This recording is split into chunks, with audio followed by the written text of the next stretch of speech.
Welcome everyone to the Atomic Cinema Experiment. I am Peter. I'm joined by Tara. Greetings, citizens. This is a science fiction movie podcast. A typical episode of this show is we've watched a movie and we will sit and talk about it for a silly amount of time. But this is not a regular episode. This is once in a while we have an episode like this one where we do a countdown, where we have assembled a top list of films in a particular category in science fiction, and in this case we are going to be doing our top 20 sci-fi movies of the 1970s.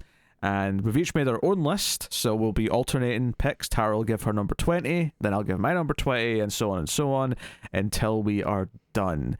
And that's what's going to happen. That's what we're going to do. Now, originally we were going to do a top 25, but that changed when we actually went to make our lists, and I said, no, there should be a 20. Because the logic is that if you're having to put things into your list that you've said you're going to do just to make it up to the number, then you should cut how big the list is. Because if you're not cutting things that are good, then you've not made any hard choices, and therefore the whole thing's a bit pointless. So, top 20 sci-fi movies in the 1970s. And this is not necessarily the last time we'll do this. We've done 370 seasons. We're lately going to do more, and maybe in a few years' time we'll come back and do this again once we've seen even more 70s sci-fi movies. Many of these that we're going to talk about today we have reviewed. Some we haven't, and we'll get to. We've just seen them, in our lives at some point or another. But there's obviously some that, maybe I've not seen. There's some that maybe Tara's not seen that we'll get to in the future, and these lists will change. But enough yammering for me in this introduction. How difficult did you find this list, Tara? Actually, I found this list to be pretty easy.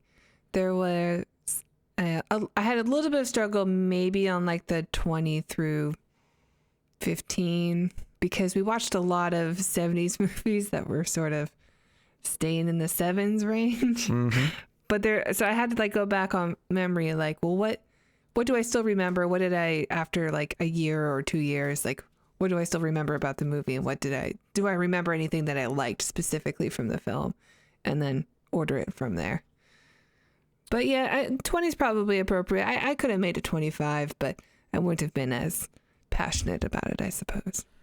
Yeah, well, you find yourself sort of this is okay, I guess. I guess that's next on the... I mean, it would still be accurate. You're still putting the next thing that you think would be 21 or 22, but if you're not feeling much passion for them, you're kind of, you're just kind of filling it. It's just filler. It's like, hey, I've seen 25 movies of this category. These are the best 25 movies. So top 20 is what we'll go maybe with. Next time we do this, we'll have reason to add 5 more. I mean, if we can, if we find enough good ones that we feel passionate about, I suspect we will. I don't know. I don't know. Because this is the funny thing is, as I look at my top 20 before we get to revealing them here, is I feel like there's only one or two. Well, no, okay, maybe 3. There's only maybe 3 that I discovered or watched for the first time whilst we did these seasons. The rest of them are all stuff I'd seen anyway. So, and we watched a lot of 70s movies that I hadn't seen over the course of those 3 seasons. And I'm glad I found the gems that I did, but that's definitely not the bulk of this list. Interesting. I do not share the same sentiment. Oh, I can't wait for Tara's number 1, No Blade of Grass. Oh, yeah. All those dead carcasses of animals. Love that, yeah. I was thinking more about the possible... Never mind. No. I know what you were going to say. No. The traumatizing birth sequence is what I was thinking about. That's never leaving my brain. That would be my 21. Just the birth sequence. Just the birth sequence. As far as horror films I've seen, it's definitely the top one. Oh dear. So we'll alternate numbers, but I'm going to. I've done many of these before in the past, between this show and streams with Tim and some other things with Connor and whoever over time, and we have this. There's maybe one little thing to fix in the way we do these countdowns is we sometimes obviously have to talk about the same movie twice, and I suspect that in this case that's going to happen. So I'm going to introduce a new rule. That's right. There's a rule. The one rule. Yeah. But I'm a rebel. So here's the rule. So let's say you give your number 20, and it's something I have higher up in my list. I am going to tell you I have it higher, and then we don't talk about it until we get to it on mine, and vice versa. Okay. And that way that we only discuss each thing once. And it means we're not like because sometimes like I find myself holding back a little bit when it's your entry if I know I'm going to talk about it again, because I don't want to waste all my points. I'm like, well, yeah, okay. It's just I don't. I suspect we have a lot of the same shared films on here. That is true. Yes, yes. But I think that, especially since we had to shorten it to 20. All right, let's do this. We'll experiment. Yeah, maybe this won't work. I don't know, but I just I've heard other people do this, and it felt like a nice idea. Okay. So we'll give it a try. So without further ado, we'll get into it. So Tara. Yes. See, that weird pause makes it feel like I'm about to ask something really important. I'm like, what's your number 20? My number 20 is Westworld. Well, my number 20 is also Westworld, so this is really easy. Okay, I'll wait till you go then. Well, no, I think in this case, this just counts as me going too. Like, we're here, right? It's both the number 20. Okay, yeah, fun. I think Westworld is a pretty cool film. It's obviously got a really great premise because it's used again later on. And I think this is sort of a fun look at a proto-Jurassic Park. Yeah, I was going to ask, are you referencing the fact that it did the TV show, or are you referencing that Jurassic Park's the same plot with dinosaurs? Yeah, it kind of applies to both, doesn't it? Yeah, so I think this the reason this movie I think really works is I really love Yul Brynner's performance in it as like the machine, as the unstoppable, almost proto-Terminator in a way. I think that it's a really fascinating look at what people choose to do when they're in a park that makes them act out fantasies. Obviously, that's something that's explored in the TV show a lot, but there are hints of it in this one as well, and pretty fun little flick. Yeah, it's weird to start off with a negative when I'm doing a top list, but like, I think I appreciate this film for all the things that it's introducing, even though I think that clearly everything in it's done better later. Everything, like the idea of like the Terminator is better than Yul Brynner's robot. The idea of the park where things go wrong, Jurassic Park, is better, and even just the idea specific to Westworld. I think the TV show, and its prime, does it better. Although before it got lost up its own butthole. Yeah, season 3 went down a rough rabbit hole, unfortunately. But it's one of those things where it's so brimming with ideas, and I appreciate kind of the throwing everything at the wall kind of approach of it, where there's so much going on. I mean, the fact that we get like multiple segments of the park where you see like hints of medieval world or Roman world, and the idea of the company behind it all, the idea of the robots going wrong, and like the control center all freaking out when everything's like going down the shitter. I mean, it's a movie that is full of ideas. It's a bit lacking in character. It's lacking, the main two characters are kind of like. They may as well be planks of wood for things to happen to at a certain point. Great mustaches, though.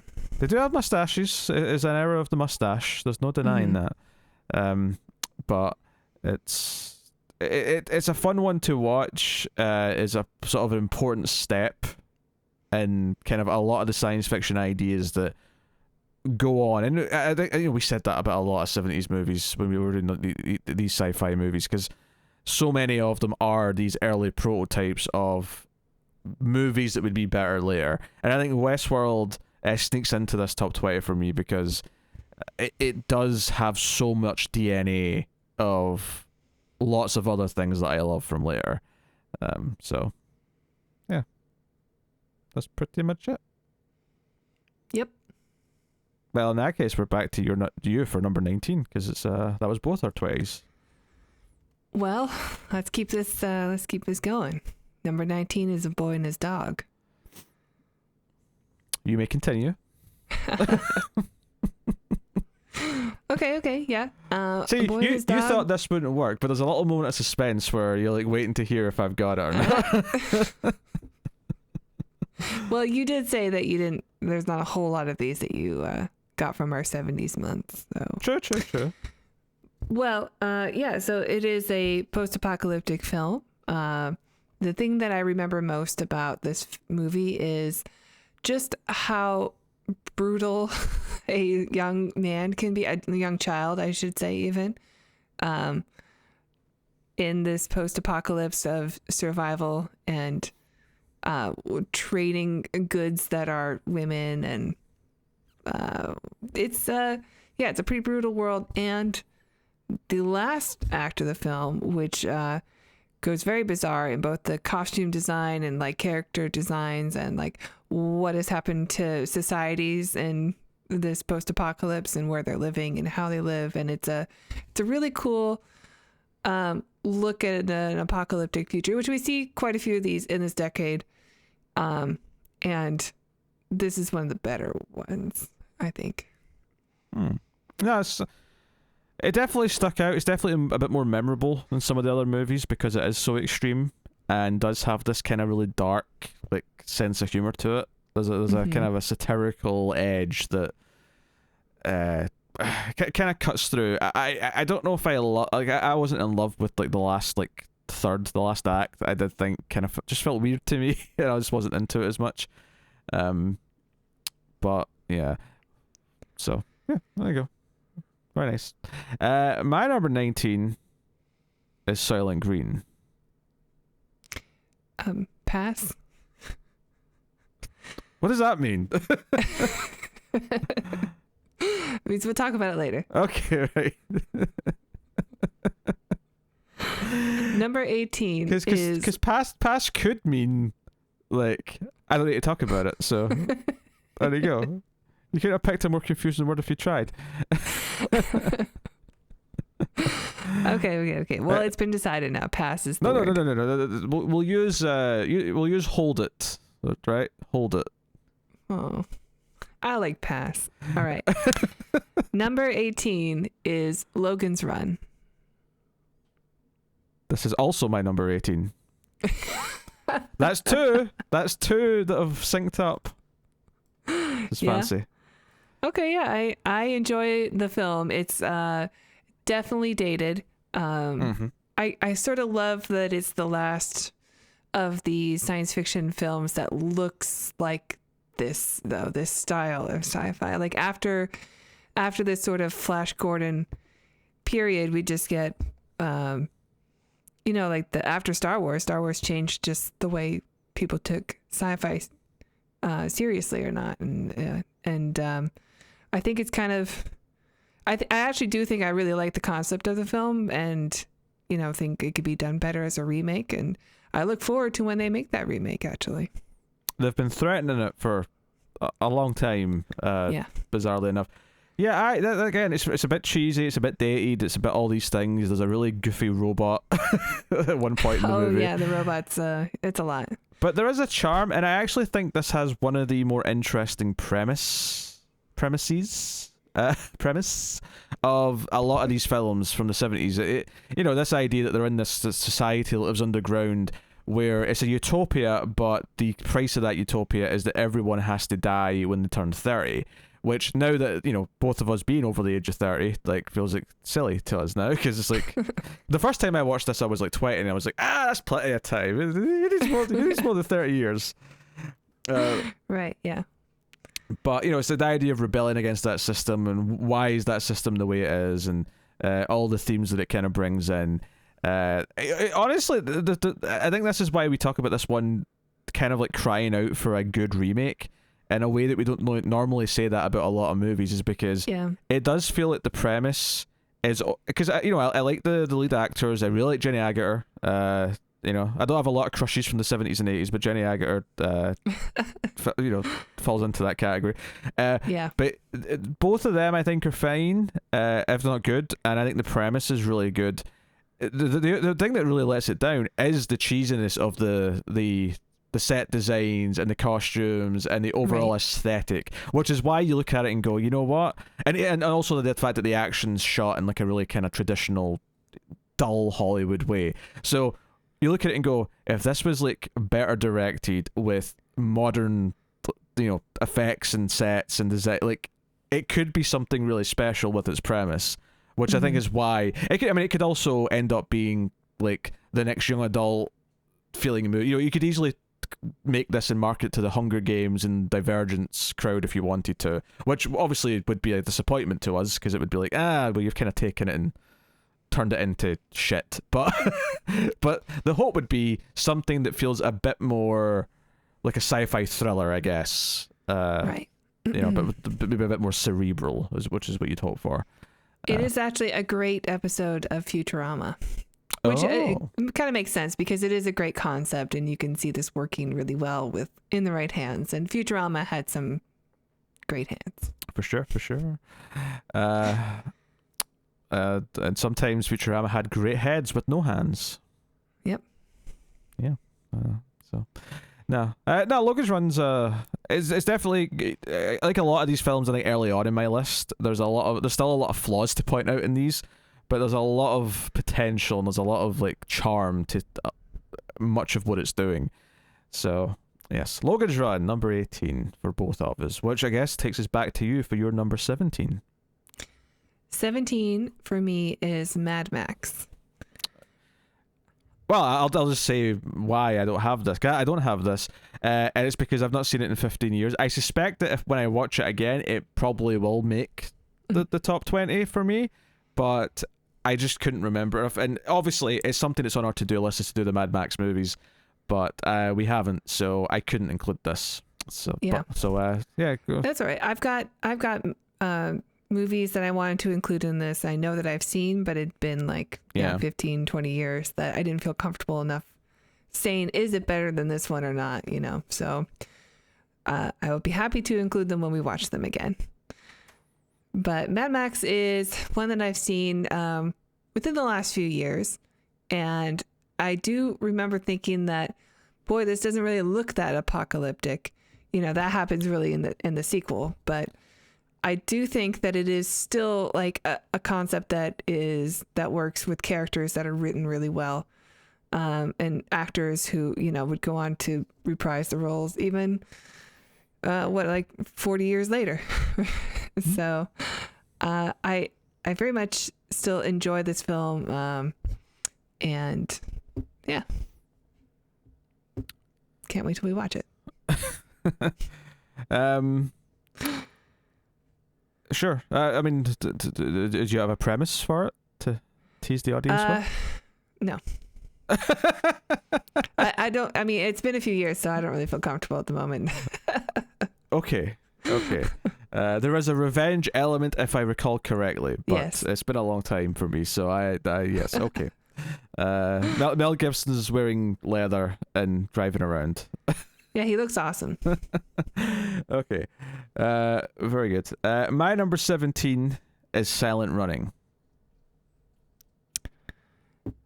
You're good. Oh, okay. All right. This is literally the last episode we did, so it's very fresh in the mind. This is, again, flawed, but there's a lot of genuine intention behind this one. You can kind of feel a lot of passion went into it. There's a message that clearly people making this movie felt very passionate about. I will say that the message gets very muddled as the movie goes on, I think. And it is hard to get into the main character, but this is a film, that pre-Star Wars has droids, and this is a film that uses a derelict, not derelict, that's not the right word, decommissions is probably the word I should use, aircraft carrier, like, for its set. You know, it's just dressed up like an old ship to give its spaceship kind of this authentic feel. And it does have a lot of interesting ideas. It does have some fun practical miniatures and effects, and you know, it comes from the director who did effects work on 2001, so you can kind of feel like a concentrated effort to make the ship look cool, to give it this kind of special vibe. And it does, like, for all the faults you can lobby at it, it does feel kind of raw. It does feel like someone's got this passionate idea, and maybe we just don't have a skilled enough director to really make it click yet. But you can kind of, again, like a lot of these movies low down on my list from the 70s, you can definitely feel them inching towards, like, it working. Like, and because this is like, well, this is early 70s, but I think when you look at a lot of the movies from this decade, you feel like a lot of trial and error. You feel a lot of, like, trying to make this genre work in a way, in a more gritty, realistic way that wasn't attempted beforehand. You know, you go back before the 70s and it's like the 50s atomic cinema and all that stuff, which is, don't get me wrong, great, named our show after the very idea. But clearly, you know, when we get to the top end of this list, like, we're going to see the films that did get it right and did kind of reestablish what science fiction then could be. But Right. this is a very valiant, like, rough draft, I think, in Silent Running. For all the faults you can throw at it, I think you do feel that when you watch it. Right. I think that I will enjoy this movie the next time I watch it more than I did when we talked about it, because I had a different expectation for the film when I sat down to watch it, and I was disappointed. And there are elements of it that I, was a bit confused by while watching it. I think the messaging gets kind of muddled, but if I'm able to, like, maybe learn more, like, watch an analysis or read something about, someone else's interpretation of the film, like, I'm sure there's enough there that I like, that if it is at all elevated by any sort of it does, I don't know, help, then I think I would love it.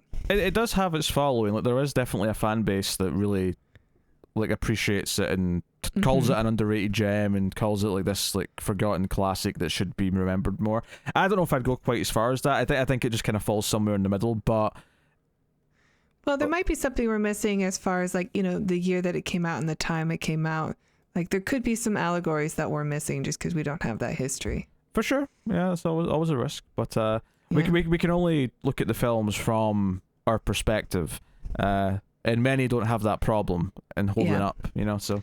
Yeah, this one just narrowly missed for me. I do love the look of the film, though. I think it looks great. Yeah, I like the sets, I like the ships, I like the miniatures, all of that. I really dig. So cool. That's my number 17. What is your number 16? Number 16 for me is ZPG, or Zero Population Growth.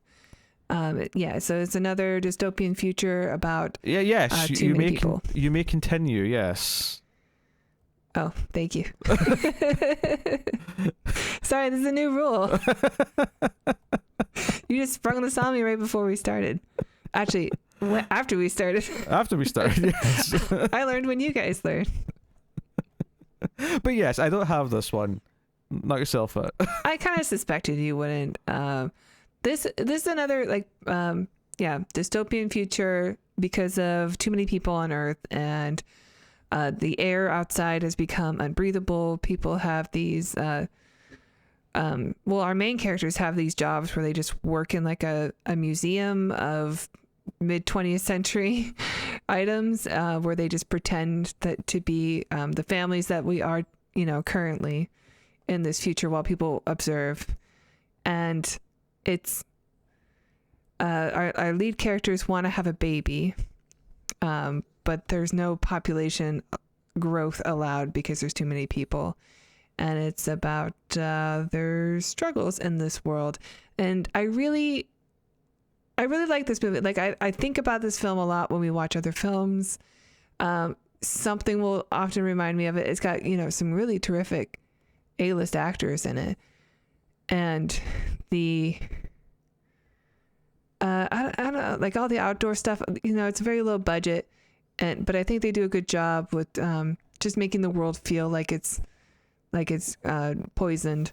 Yeah, well, there's this constant smog, and they're all wearing gas masks when they go outside. Like, I mean, honestly, this was close for me. This is like probably like a 21 if you want to call it that for me.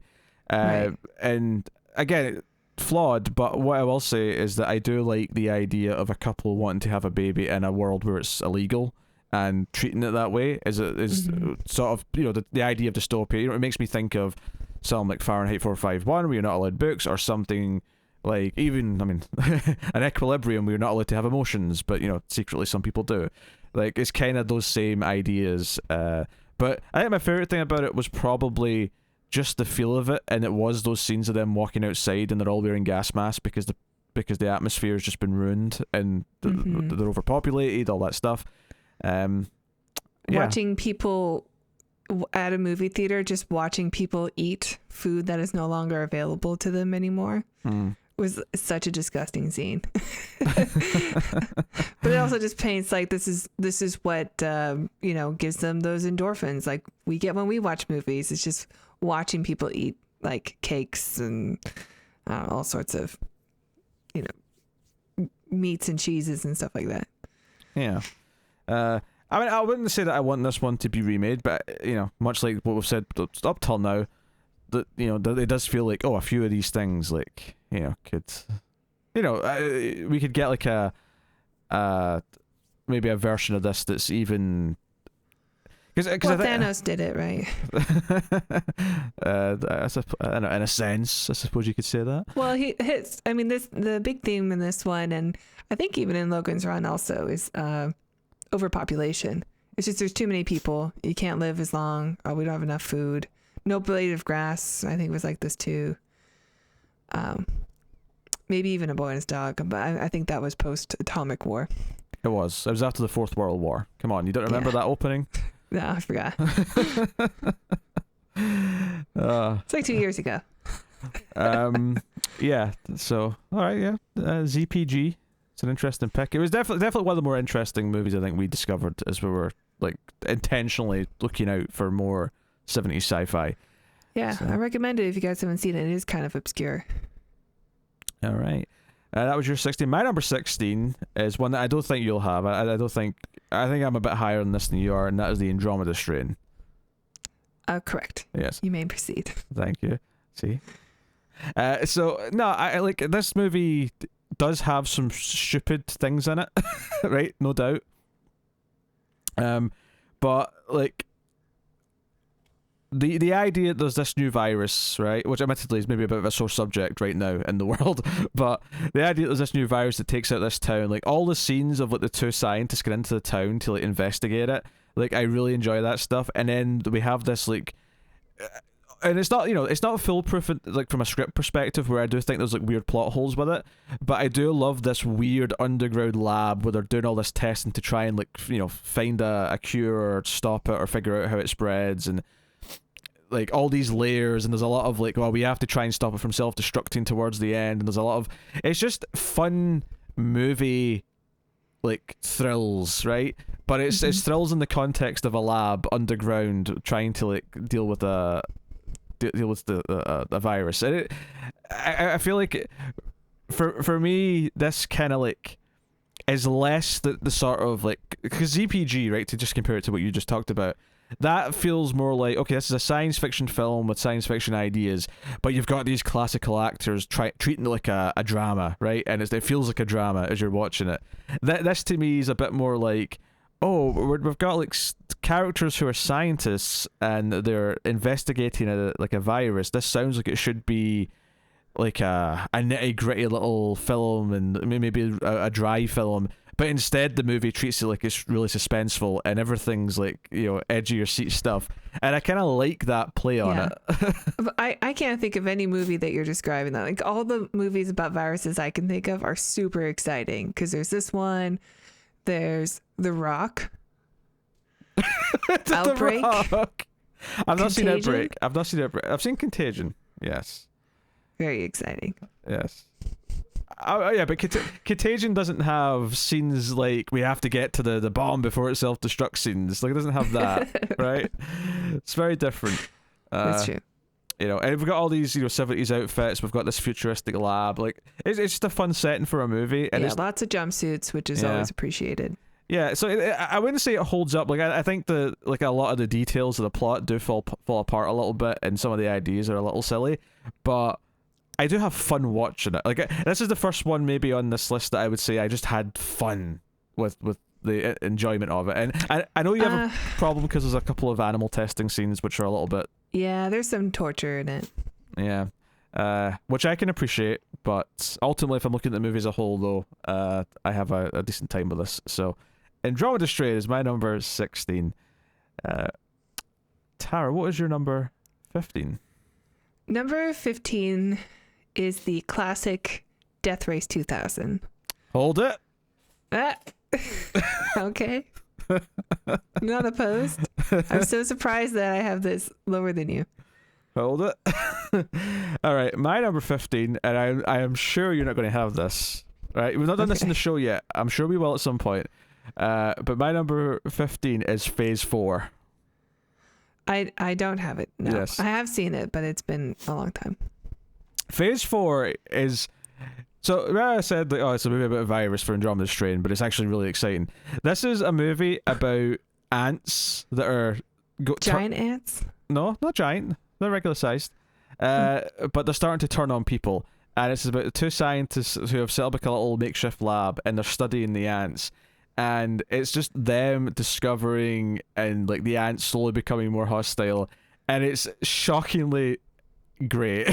It's entertaining, and like they're very dangerous because there's so many of them, and as you get these great scenes where they have to go outside in hazmat suits eventually, and like it's like this like you have to, if any ants get in the building, it's going to be a problem. If they get into our containment tent, like, we're screwed. Like, really surprisingly entertaining stuff, and there's a lot of great stock footage of like close-ups of ants. Like, I remember stock footage. Yeah.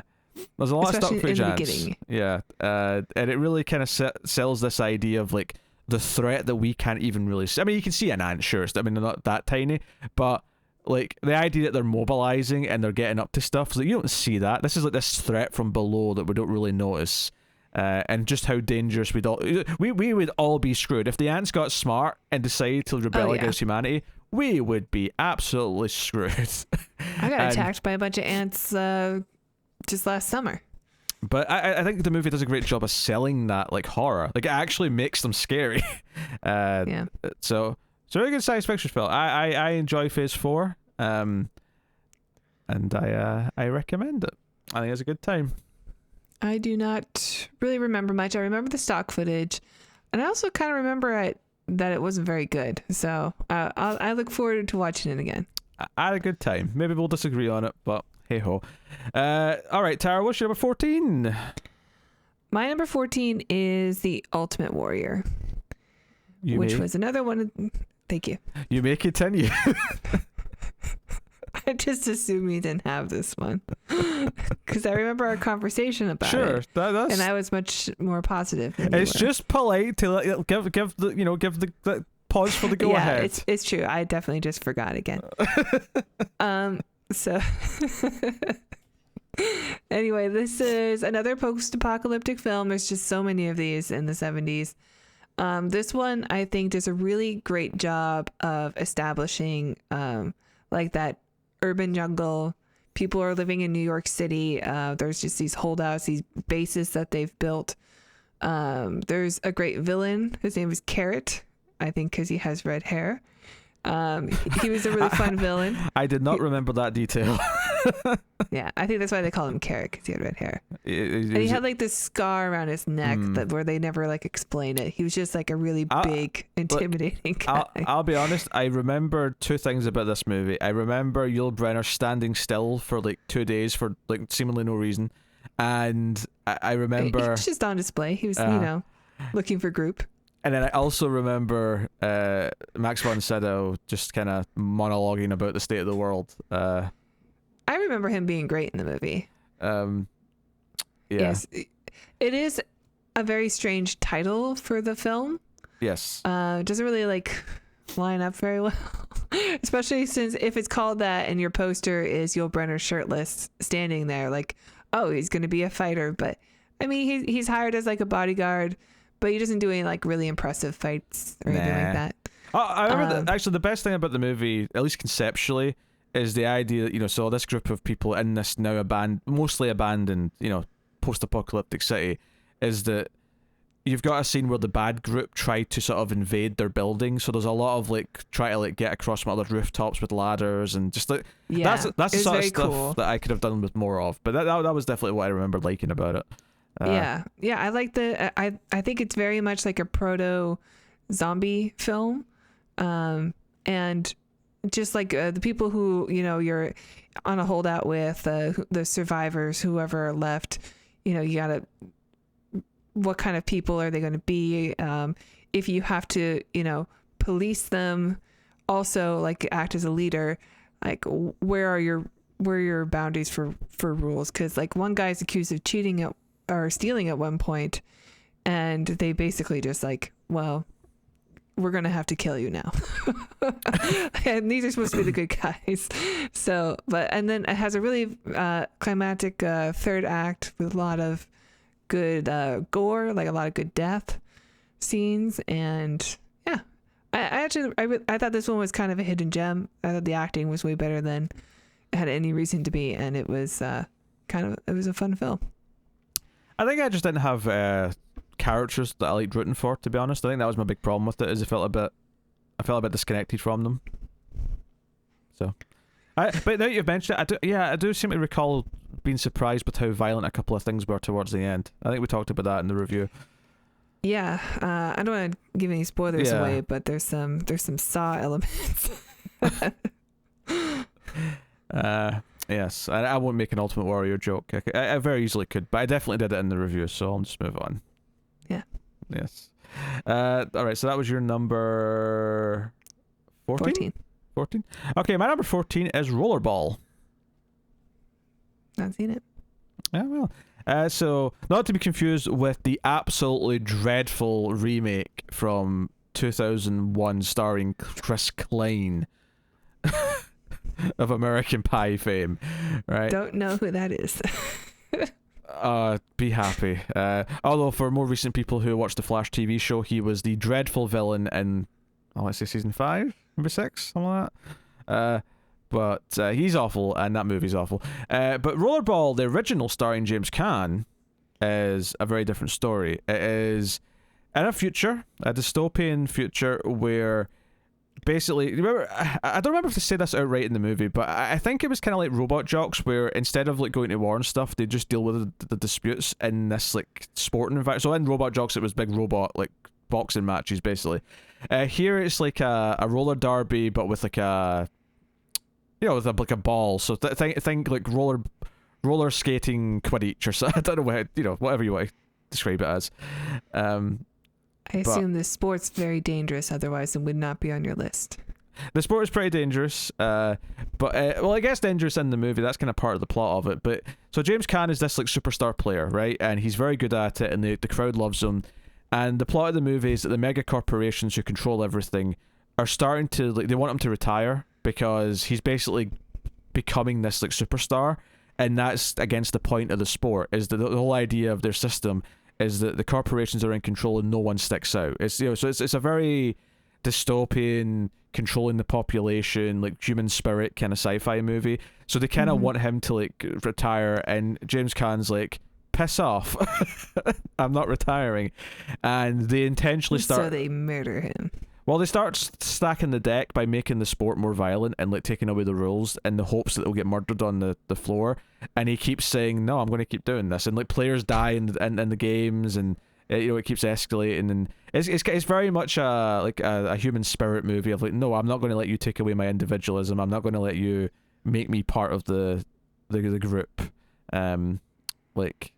So there's a nice spirit behind it. James Caan's obviously a wonderful actor. He gives it a lot of weight just by being him. Like all of a sudden, like it's elevated in its status because we've got such a great actor doing this part. Mm-hmm. And I think what I like about it, and something that sticks out to me, that something we've said about almost, or at least I've thought about every movie we've talked about so far, as much as I have given them praise for certain things, this might be the first one on this list where I cared about the character and was rooting for him and was rooting for what he stood for. And I think that is a very important detail to distinguish this from everything that I've had so far on this list, is that I care about him and I want him to win. I want him to show the bad guys that they cannot break him.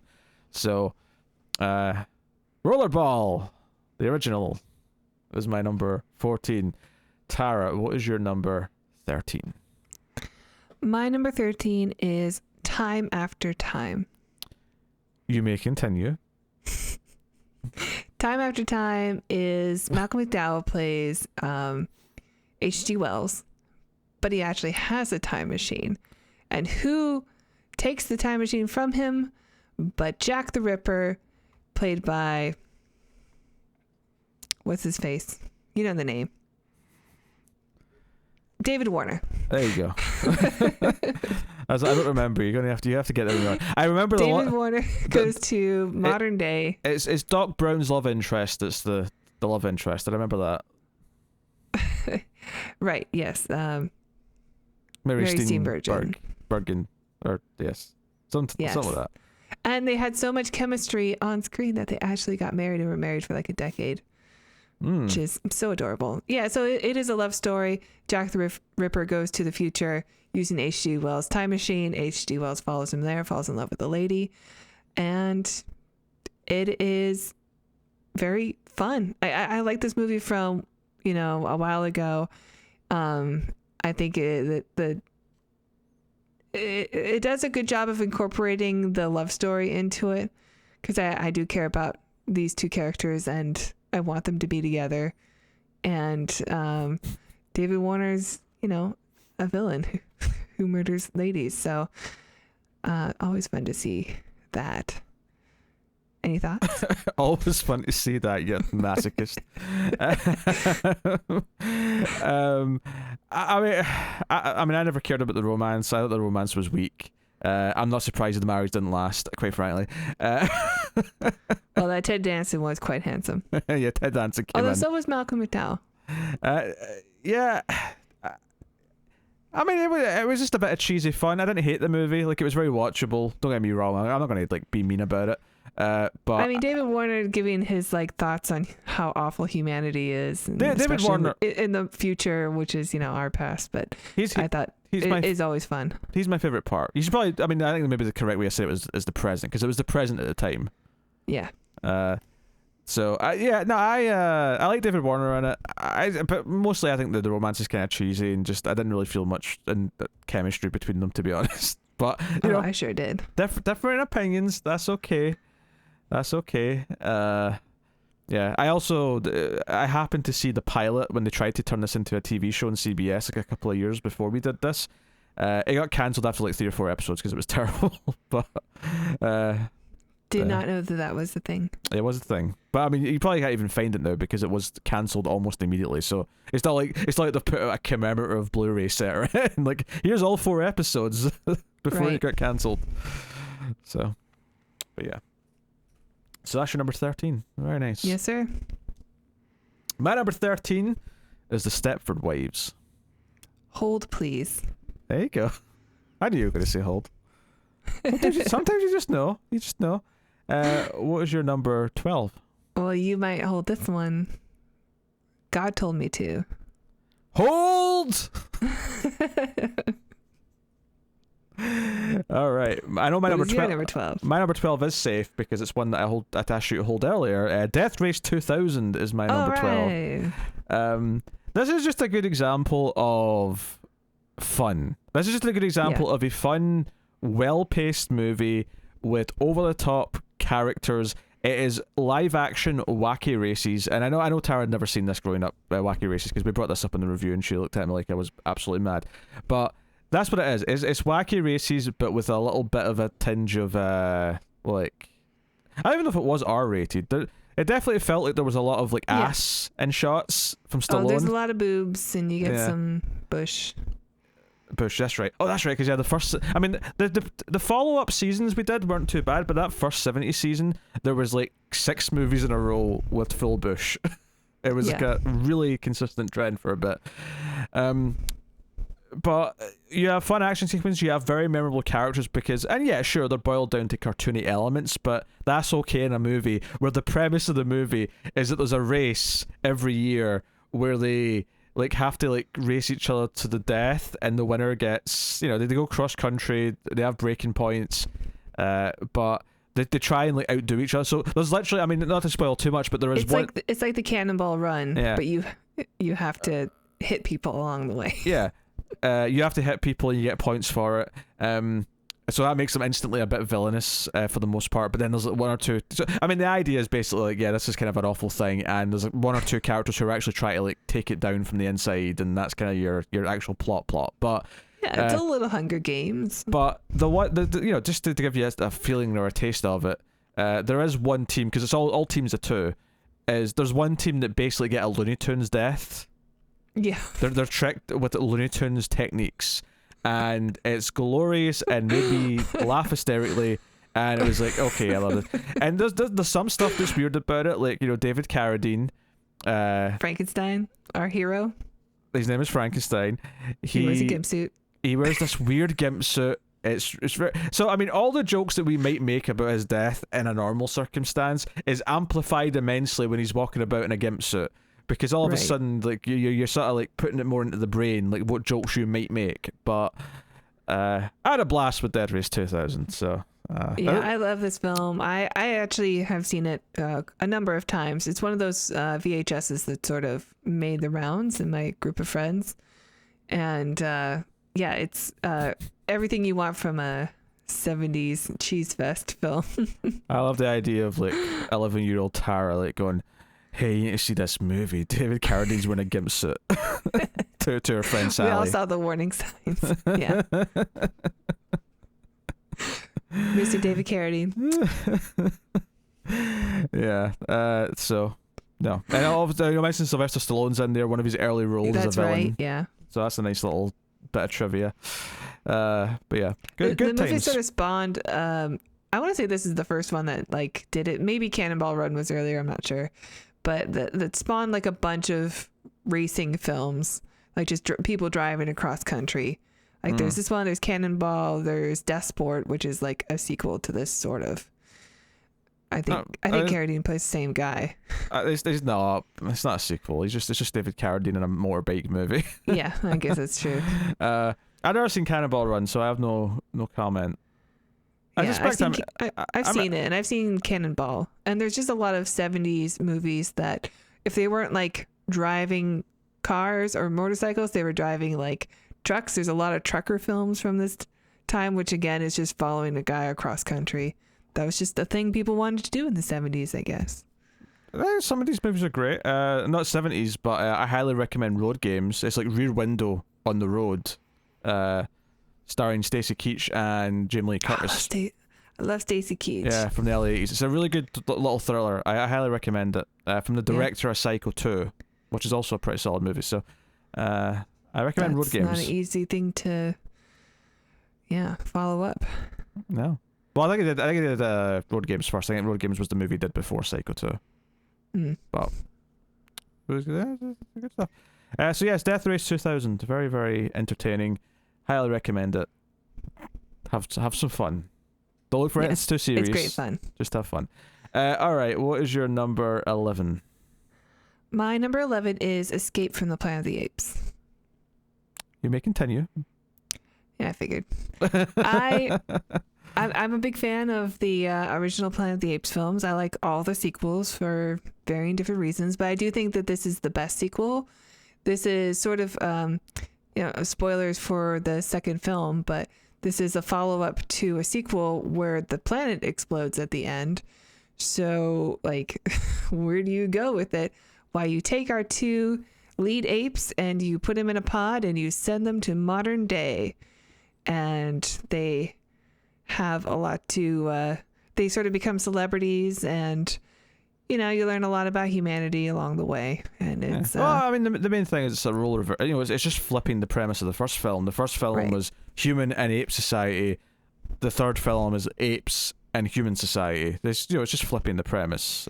right, and they, you know, bring up the issue of pets and animal rights and also human rights, and it gets incredibly dark by the end of the film. Yeah, I mean, I will agree it's the best sequel, and I would say that it probably didn't miss my list by much. Like, it was the only one out of the sequels in contention. I wanted to put Beneath on there because I like Beneath also. I think Beneath is super bad, but actually like a lot of fun. Yeah, I'm glad you phrased it that way. Yeah, because otherwise I may never respect your taste in movies ever again. Something about that society that worships the bomb. I kind of represented them in the A Boy and His Dog because they have their own similar society. So I feel like they were kind of represented. All right, very good. My number 11 is Close Encounters of the Third Kind. Hold please. I figured as much. All right, what's your number 10? My number 10 may surprise people that it's on this list, is Superman. Hold. Okay. Oh, sorry. Hold! I need to say it like I'm Braveheart and I'm at the front of the battle lines. Well, what is your number 10? My number 10 is Demon Seed. Hold. Why did you have to check? You didn't know? Well, I didn't know where it was on the list. Okay. He's like, have I said it already? Okay, all right. Let Hold and get on here now. We get to the top 10. All right, what's your number 9? Number 9 is Solaris. Oh! Okay. All right, fine. What's your number 9? Oh, this one's safe. My number 9, and I only know it's safe because it was brought up before we started recording. My number 9 is Invasion of the Body Snatchers. Okay. Which Tara's just either not seen or just hasn't seen in such a long time. Oh, I've seen it, but it's been so long I didn't feel comfortable putting it on the list. Cool. It's like your Mad Max entry, basically. So, no, Body Snatchers 78 is an interesting spin. Yeah, we've not done these movies yet on the show, but the 50s one's like traditional 50s sci-fi, one of the better examples of 50s sci-fi. And then the 70s one, it's like, okay, now we're in this darker, grittier, like, more tense version of Hollywood that will make these types of movies. And you have kind of a all-star cast. Leonard Nimoy's in there, Donald Sutherland's in there, you get a young Jeff Goldblum, like, hell of a cast. It has very unique mechanics. The noise that the body snatched people make, I think it sort of is ingrained bone-chilling into most people's memories if you've seen the movie. It's got a great ending. And it takes it out of because the original movie in the 50s was set in a small suburban town, as lots of 50s sci-fi was set in, and I do love that setting, but this takes it and puts it in the middle of a city. And so we're avoiding urban centers. There's like hordes of people once we get the plot going. Like there's very little places to hide. There's very tense chase sequences. There's a lot of hiding in the dark. There's a lot of like almost being got by the alien plants that are taking people over. All very good stuff. I suspect it also has more social commentary than maybe the 50s, or at least different. Very, very lightly. I think the main thing though, honestly, is just the direction. Like, I think the original movie is well directed for its time, but I think the direction in the 1978 version is like, no, I'm going to make you feel this, right? It's not just a fun premise. I'm going to make you on the edge of your seat as someone might or might not have already turned. Can you trust this other person? Is it safe to fall asleep? These kinds of ideas, like all of that, you feel that as you're watching the 1978 version. And that's the big thing. So it's the direction more than anything else. Obviously, the all-star cast does help a lot, but I think it's the direction that really, truly, and the overall palette, and just like, because like a lot of 50 sci-fi, the 50s one is relatively, it's black and white, so you don't see a lot of color, obviously, but it's relatively bright. It's relatively simple in its visual design, whereas all of a sudden you watch the 78 one and you feel like, oh shit, like this city is a jungle and we have to like survive it somehow. So good stuff. That's Invasion of the Body Snatchers, 1978. What is your number 8? Number 8 we could talk about. It's Okay. Demon Seed. Ah, yes. Demon Seed. This might be the biggest gem I think I found whilst we were doing these seasons. Not without its flaws, but the premise of this movie is that you have the main character who's this wife who has actually been separated from her inventor/scientist husband, but he's leaving for a bit and she's got the house to herself, but he's got like a lot of fancy computer tech that he's installed into the house. He's got like an AI system that controls all the stuff, like the locks, all the defense mechanisms. Joshua, I think. Oh, the name of the computer, sure. And you've got all this going on, and the movie's basically, the AI is like sentient and is like watching her and decides that it would like to, well, impregnate her, put simply. So she ends up trapped in the house, and she's kind of this like prisoner to this computer system, and there's outside help that occasionally almost comes and saves her, or maybe figures out that she's in trouble, and there's back and forth and all the rest of it. But so it's got a great like thrilling like progression to it, because you realize she's in danger, she feels vulnerable, but then as the movie goes on, you get some really unique like representation of, maybe not a robot per se, but like the AI later in the movie creates like a physical manifestation of itself, and it is one of the most unique like things I've seen in a movie very like this. Odd geometric shape. Yeah. So really dig that. It's a really good little movie. Maybe you can fight false with it, but it's got a fun premise. It asks some big questions. It's got some good actors in it, and Great actors. Garrett Graham's in it, so Tara's all about it. No, Demon Seed's a really intriguing little movie. Right. Shall I say?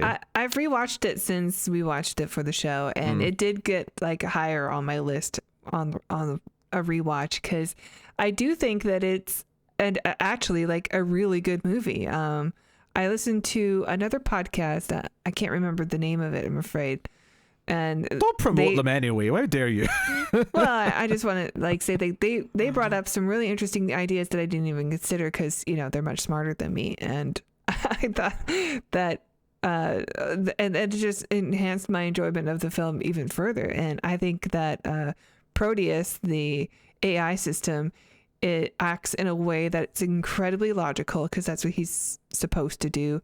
And like the couple sort of represents both sides of that mindset, I guess. So you have like the logical scientist husband, and then the wife, who is also like a child's therapist. She's all about feeling. She's always asking him about more human qualities, whereas he's very cold. And he built Proteus to be that way because he built him like him. And Proteus is acting in a way where he just wants to survive. And he knows that his time is up, or his numbers are whatever up, because he's already defined the orders that he was built for, because he knows like if I give you the answers, then you guys will start digging in this area and you will destroy the climate and destroy humanity. So I'm not going to give you the answer that you need. And so he knows that his days are up. He's going to get shut down, and he's doing everything in his power to survive. And I think the movie just goes in such a direction that you don't expect. Like you mentioned, that he's trying to impregnate Julie Christie in this film, and it seems like it would be dumb, but actually the movie's really smart and it's done really well, and totally a hidden gem. It's taken so seriously that for its premise that for all you the can't better. help but love it. For all the better, I think the fact that it takes itself seriously is what, even if some of it does end up feeling a little goofy because it is taking itself seriously, I think the fact that it commits to its ideas and actually wants to explore them makes it much more fascinating as a movie and engrossing than it would be if it was treating it like schlock. Because yeah, like he's got like a robot arm on like a chair that's like picking things up and stuff. That right, we brought that up during the which feels silent running, which feels unrealistic at points, and it's a little bit silly. But I much prefer what that movie does than to like trying to like camp it up or whatever to make it, try and forgive it. To camp it up to try and make the audience like forgive any little qualms like that. I actually think it taking itself seriously is what makes it feel kind of dangerous to the character, that she is imprisoned this way, that it feels like it is bordering on these philosophical questions, and it's kind of provoking these ideas. Now, as it is good as some other films, obviously we've got higher on our list. It's not. There is some rough edges, which I think is why it stays a little bit lower down. I think the voice of Proteus is a flaw of the film, sure, for sure. And he's so much of him is in it, Yeah. But I think the actor who did it sort of played him too menacingly. I mean, he is a scary voice, but like I think it's I don't know. I don't think it's appropriate for the film, because you already like just don't trust him, because he basically just says like, I'm Bob Evil the computer from the beginning. Yeah. So there you go. That is Demon Seed. What was your number 8, right? Correct. Okay. My number 8 is Star Wars. Hold. I figured you'd say that. What was your number 7? 7 we could talk about. It is the Stepford Wives. Oh, there you go. Yeah, this is the I want to say the second movie inspired by a Disneyland ride that is on the list, both of our lists.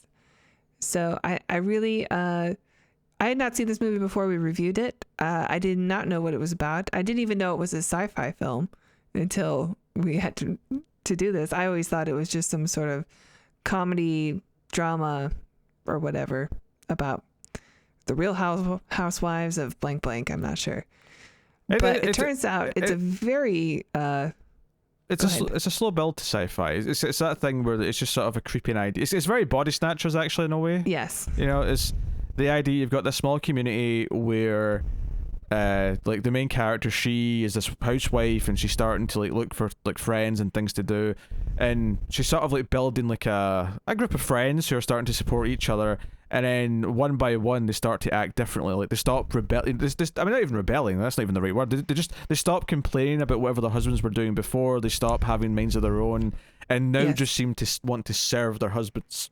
They're just all about worshipping their own husband. Yeah. And it kind of it's this film where ultimately, of course, like all of their hobbies are now just domestic chores. Yeah, and they love it. So it's why is this happening and what's going on, and it obviously I don't want to spoil it, but the fact that we're saying it's science fiction should give you a bit of a hint. Right. Give you a bit of a hint, but it kind of builds up and teases things out, and it is kind of this movie where it's closing in on her the whole time, until you get to this climax where it kind of all comes out and is spilled onto the table. Great ending. And there's some nice foreshadowing as well. There's a great moment at the start of the film. I won't say what's happening, but there's a great moment where like the family are just getting ready to leave the city and move to Stepford. And the dad just sort of says to his kids, that's why we're moving to Stepford. And what he's looking at, what they're referring to when he says that, is actually, I mean, it's really funny the first time anyway, but it's funny in the opposite way once you know what the end of the movie is. Yeah, this was one of my favorite discoveries from doing this show, because I just think it's such a great social commentary about gender roles of females, of women. So and obviously, it's a bit more personal for me watching it, but which is probably why I have it a bit higher than you. But it's a fantastic film with a really great ending, and highly, highly recommend. Yeah, no, it's very good. It's very good. So there you go. All right, that was your number 7. My number 7 is Star Trek: The Motion Picture. Hold. I feel like you've held a lot. We don't have that many left. I know. I feel like there's going to be a lot now coming up that we've held on. All right, what is your number 6? Soylent Green. Add that at 19. Jesus Christ. Yeah. All right. Well, clearly you're the one more passionate here. Well, I mean, if you listen to the review, that shouldn't be a surprise to you. I love this film. I think this movie is really well told and well acted. I love me some Charlton Heston, and he's so good at playing a likable, kind of gray guy, and he is yeah, so this is a film about, again, scarcity of food, overpopulation. Companies have come out with products for people to eat. They're just called Soylent, some sort of soy and lentil mixture. And there's different colors, presumably for different nutrients that people need. And there's a new one out called Soylent Green, and it's all the rage. And there's a murder in the beginning connected to the Soylent Company. Yeah, and Charlton Heston is the detective who's... Yeah, I was going to say, you were spending a lot of time describing the food thing. I'm like, but the plot of the movie is a murder mystery. Like, that's almost background. The murder mysteries and the investigation of why someone was killed is kind of what the main plot is. Hey, I don't do this as often as you. I was getting to it though. Anyway, I think that the film is really great on its themes and messages and performances. Very, nail biting, suspense at times, and great flick. I love this one from when I was young too. So there's a little bit of nostalgia, but I do think it holds up. Yeah, it's squeezed out of my list because I can't deny that some of the ideas. I like talking about the world building that's in the film. I don't necessarily have. I don't have the affinity for Charlton Heston you do. I think he's fine in the right roles. Not in real life, but like in movies. Love it. Sure. So yeah, I don't think of it as highly as you do, clearly, but it did squeeze on. It's the sort of thing though where if we discover a few more gems, it will get bumped off for me out of a 20, whereas obviously for you it's pretty safe up, quite high. So I will continue to represent. Yes, that's very good. All right, my number 6 is God Told Me To. All right, we can finally talk about this bizarre film. God Told Me To is the gem of all gems. This is something I discovered about a decade ago or something. I don't know how it's been now. And it was one of those things where back when we first had the idea to do a 70s month for whatever reason, Tara had mentioned she'd already watched this. Like, she'd watched this just kind of because Criterion had like a 70s batch of movies up. And I said, you watched God Told Me To? God Told Me To is great. We should talk about it. And it's obviously... It sparked the whole thing. We can't even really tell you why it's science fiction, because this is a movie that starts off with almost just like a cool thriller premise where it's the middle of New York City and there's a sniper on a rooftop just shooting people in the street, and they get up to like whatever tower he's on, and there's the main character goes up to him, and right before he kills himself the guy just says, God told me to. And it's like starts off this mystery. Okay, why did he like start shooting people? And it's the investigation. But this movie, and I describe it this way every time I talk about it, but it is the best way to do it. It's a movie that takes constant hard left turns in its plot, but every time it takes a left turn, it commits to that new direction 110%. Yeah. This movie is balls to the wall crazy. It's and it wild. Commits to it. Yeah. It's wild. Which is why I had it number 12, not that much lower. Yeah.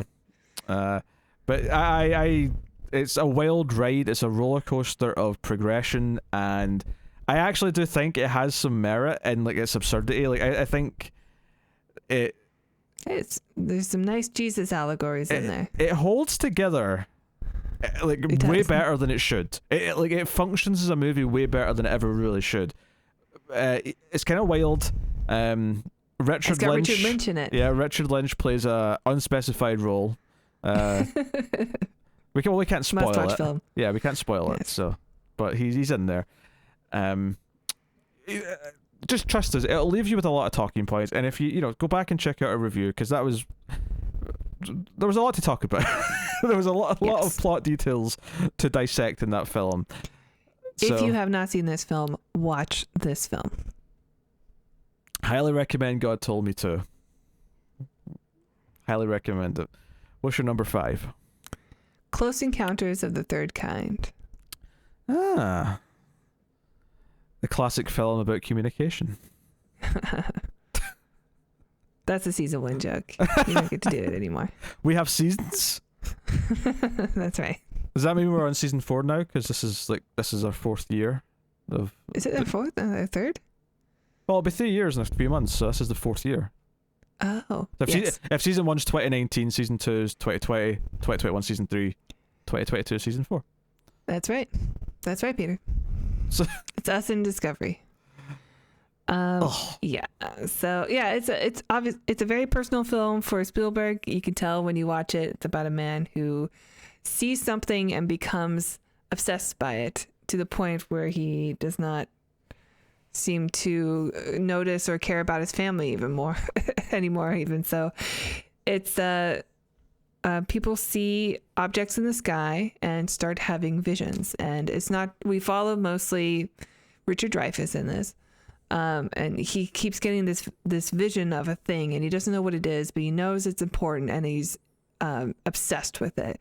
And it is sort of like watching a man become obsessed with his own art or his own, passion or work, and the effects that has on the family, and if he can even have a family at this point. And I think you should mention that the objects in the sky are very clearly UFOs. Like it's flying lights and shit. It's not, it's not. Yeah. Yeah. So, but I mean, it's directed by Spielberg, and you can tell the man like has a vision when it comes to his films, and it comes through so well. It's better directed than most of the films we've talked about so far. Yeah. And I think that's why, I didn't have it as high as you, but why it is my number 11 is because it does feel so polished in direction. It's not my favorite Spielberg sci-fi by any means, but or even my favorite Spielberg movie of the 70s, because Jaws kind of exists. But yeah, and Duel. And Duel, yes. But it is like the spectacle, the ending, which we won't talk about much here because we're staying away from spoilers. Does feel very grandiose. It does feel very big. I think there's other films that tackle the subject in a way that I probably enjoy more. Arrival springs to mind, or obviously it's a very different film, but ultimately it's about communication and it's about first contact, and those are the main even things contact here. Yeah. So yeah, it's a good movie. Spectacle and Spielberg is what you're going to get. Yeah. Okay. My number 5 is Superman, which you brought up a little bit earlier. I did. So yeah, I had it at 10. Superman is an important film from my childhood. It's one that I grew up watching. Superman and Batman were my superheroes as a kid, and as far as treating this like a science fiction film, it absolutely is. Superman's always an alien, so he's always technically sci-fi, but this film in particular. That opening 15 minutes. Krypton? Krypton. It's not my fault Marlon Brando can't say it properly. But that opening 15 minutes is spectacular. The look of Krypton, the ice planet, the music. I actually did a bit of content recently that was never finished, so it's kind of a lost thing. It's on Patreon if people want to check it out. But I talked about Superman quite a bit. And one of the things I mentioned about the music of Superman that I really like, and this goes with the visual style as well, I suppose, is it starts off with their take on 2001. That slow build up as the music's kicking in, and I'm not saying it doesn't sound like the melody of the main track from 2001, but it's definitely evoking that slow. I always build. thought that that song that spoke Zarathustra or something. Also sprach Zarathustra. Why do you even try? This? By Strauss. You're setting yourself up for failure. I think, whatever. People know what I'm talking about. And it's, I've always thought that could be a Superman song. Oh, sure. Yeah. So Krypton's theme kind of is reminiscent in some ways of that. And along the visuals, which is, okay, here's space, here's science fiction, here's all this stuff. And then you go to the stuff growing up in Smallville. And it's classic Americana. It's a lot of sweeping shots of fields. You even got Glenn Ford there from 310 to Yuma. Sure. You got sweeping shots of fields. You've got kind of the 50s style of high schoolers and cheerleaders. You've got the farm. You've got this kind of traditional family values vibe that it gives, right? So you go from the unknown science fiction world to classic Americana. And then you transition into the second half of the film, which is Superman in present day in the city and all that stuff. And that's kind of like, I mean, it's present day, but it's, Superman is the man of tomorrow, right? And the idea being that taking him from where he came from and clashing it with, like, our old school values and our old school, like, Earth, if you will, you then have this new concoction, which is the world of tomorrow, which is what the rest of the film is. And I think the way that influence spreads throughout the film is really quite magical, and the way it transitions from those segment to segment is great. It's not a perfect film. Like, I think the plot of, like, the missiles and Lexi's plan in the back half is it's not amazing. Like, it's kind of, it's functional. Lex is just another Bond villain. I mean, Gene Hackman's very entertaining, but yeah, he's not my preferred version of Lex by any means. But obviously, I mean, as far as Superman adaptation goes, Christopher Reeve is, like, I watched the movie again last year, and he's, like, so good. There's so many little moments. There's a great moment after, it's when he comes for it's right after he's flown around with Lois, right, as Superman, and he actually, like, speeds around to the front door as Clark, and he comes in, and it's like, oh, we've got a date or something, and she says, like, oh, I need to go and get something in the bathroom, and she leaves the room, and he's still sort of talking to her, like, through the wall, just sort of shouting, but he has this moment where he takes off his glasses, and his body language changes as he takes the glasses. He stands upright, becomes Superman, and it's like he's still wearing a suit, he's still wearing a tie, he's still dressed as Clark Kent, but it doesn't matter. He just became Superman in a second. He is perfect. I have a favorite version of Lois and Perry and all the other characters from other versions. Lois and Perry I love from Lois and Clark, the New Adventures of Superman. I'm not sure who my favorite Jimmy is. I'd have to think about that. But, like, I have other things that I prefer types of the other characters from. Yeah. Who's your favorite nuclear man? There's only one nuclear man. Or sorry, nuclear man. Nuclear man. Krypton. So no, it's magical. John Williams' score is like transcendent. Like, it really is one of those, like, soundtracks that's just like this elevates it. Same with Jurassic Park. Like, Jurassic Park and Superman, like, they're both good movies anyway, but they are elevated so much by that music. It's just unreal. It really gives it this bigger, larger than life quality. So, yeah. So. Yeah. What can I say about Superman? I really love the film too. I had it on my list. It was easy to put in.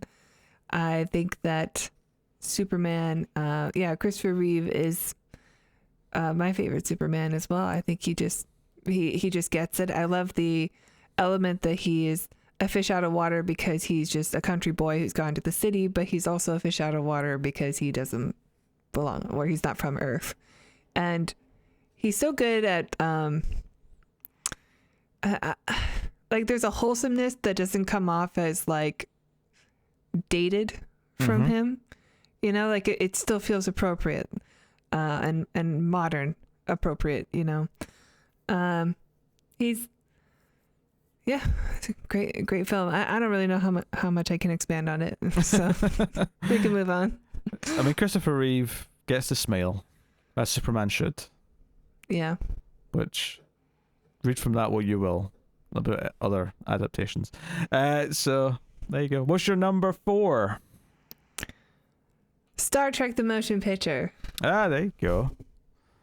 Yes. Are you ready for 5 slow minutes of approaching the ship as Jerry Goldsmith glides us in on his music? Oh yeah, we get some real Enterprise porn in this film, and it kind of sets up, like, it almost becomes a trope later on, but I feel like they do it every movie. It just gets a bit shorter. This is definitely the longest one. Yes, I love it. I unabashedly love it. Oh yeah, do not take it away from me. I'm not having it. I think, I know when this movie came out, people were really upset. Like, fans were just like, this is not the Star Trek that I remember. As somebody, in the future looking back on it, going, yeah, but it's so cool. Like, it's so, like, it looks great. No, Star Trek in my mind has never looked better than in the motion picture. I love all the jumpsuits. Some people don't look great in the gray, or not gray, but the beige jumpsuits. It's too close to skin color. I mean, maybe I love the white uniforms, and everybody looks great because they're still trim and fit, and everyone's got great hair. I mean, I would maybe like change. Scotty gets his mustache. I would maybe change the outfits, but other than that, yeah, like I think everything else in the movie looks great. And it goes. All the special effects are just are fantastic. It goes for more of a slow burn 2001-esque. There's a mystery out there. We have to go. Was V'ger? There's V'ger out there, and it's going to like cause problems. We have to go and investigate it. And to me, that was always what Star Trek. Oh, so this idea that this is not the Star Trek I remember. What are you talking about? All the best episodes of Star Trek, the original series, is there's something weird in space in front of the ship, and they have to figure it out. This is just that. There's a hot lady in an alien costume. This is just that, but with like an insane budget and like gorgeous optical effects and miniatures and all the things that come with that. It is a beautiful film. It baffles me the disrespect that the motion picture gets. I completely agree. It's better than Wrath of Khan. Awesome. Better than Wrath of Khan. I mean, I obviously I love Wrath of Khan, and Wrath of Khan kind of sets up the. I'm not dissing. Sets up what the movies are going to look like for a little while after that too. I'm not dissing Wrath of Khan. I'm not trying to downplay that movie, but I am saying this is better, and people can suck it because I'm not having it. I think it's great too. I think the plot is much more of something we get in like the later 90s Star Treks. I think just not so actiony, just about trying to figure out this problem and how to save the world without just shooting everything in sight. Not that there isn't any battles, they're still here, they're still Klingons, and they also have a great theme. Yes, so I love this film. 10 out of 10. One day we'll do the Star Trek films and I'll get to rate them all 10 out of 10s. No, not all 10 out of 10s. I'll say that. So what's your 4? Don't rush me. I may have had more to say. I thought we were done. I may have had more to say on Trek. Hey, come on. You asked me what my 4 was. I get to ask you. I'm hosting. It's my show. Yes, I guess I'm done with Star Trek the motion picture. All right, my number 4 is Solaris. Okay. I mean, we just talked about this recently, as with a couple of these, and it's a philosophical film that you kind of have to pay attention to. You have to think about what it's saying, and you have to think about what it's doing. The main gist of it is that this scientist is going out to investigate the Solaris space station, which is orbiting the planet Solaris. And he's going out there to basically decide if they should just pull out from like monitoring Solaris, because they're effectively for decades they've been trying to basically establish like materials, minerals, resources on the planet that they can use for their goals, that they can use for any reason. But the planet has this weird effect on people, and everyone who comes back from the Solaris station is kind of messed up and weird and talks about seeing things and all the rest of it. So he goes out there to study the crew and basically ascertain, like, should we abandon this or is it still worth pursuing? And of course, as soon as he gets out there, he starts seeing things. He starts seeing his dead wife walking around, and it becomes very much about why is that happening. What was it saying about who he is as a person, about how he treated this woman when she was alive? Is this creation, is she alive now? Is she like her own being? All these kind of ideas, and it all rolls up into like bigger questions about humanity and what is life, what is not life, what should we appreciate, what our nature is, and how we act with new ideas and new things and new beings. And a lot of it is the implication that Solaris itself is sentient and might also be kind of doing the same with us. And that's maybe what a lot of what's going on. So I'll leave it there premise-wise, but that's the gist of the story. Yep. I had this one at number 9. I thought it was a really great looking film. Mm-hmm. Nice sets. I like the station and the nice curved hallway. Some great acting, especially from the girl in the film. Well, the young woman. And some very interesting, concepts where you have to it makes you stop and think, and especially for a film that came out when it did and where it did, I think the movie asked some very interesting questions. And definitely, yeah, was a real find. Was a really good watch through this show. Yes, very ethereal as a film. It's very. Yes. It's it was made kind of as the antithesis to 2001. Tarkovsky, who made it, he felt that was too devoid of emotion, so he made the emotional version, which was all about humans and emotion versus like the grand, mankind ideas that Kubrick was exploring. So they do actually kind of complement each other in a weird way. Yeah. But they're definitely both movies for art house fans, though. Like they're definitely not movies for people who just want Star Wars and or people who don't like the motion picture but would rather watch J.J. Abrams' Star Trek, for example. Like if that's your opinion, you're probably going to hate Solaris. Well, there might be a Solaris for them. Maybe the George Clooney one is good. I have no idea. I mean, it's Soderbergh, so I don't know. I imagine that movie's just a duller version of the original. Well, okay. That's my guess. I really like Steven Soderbergh films, so.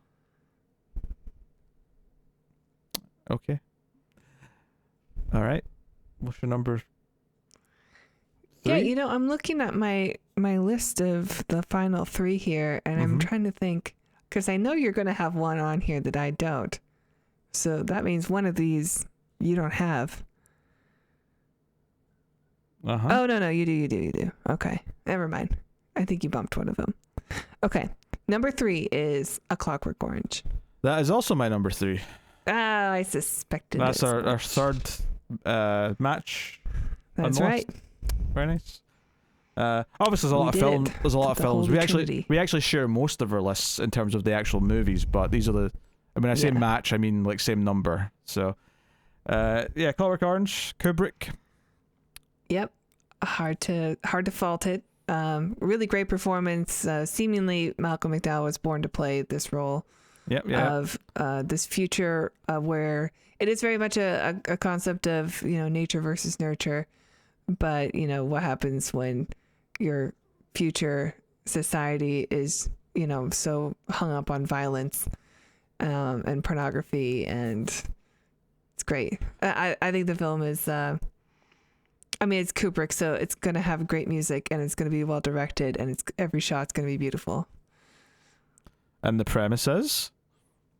So a young man who is arrested for rape is put into a program where he is brainwashed, basically, into not being able to do violence without becoming violently ill himself, and is let loose on society as an experiment. Yes.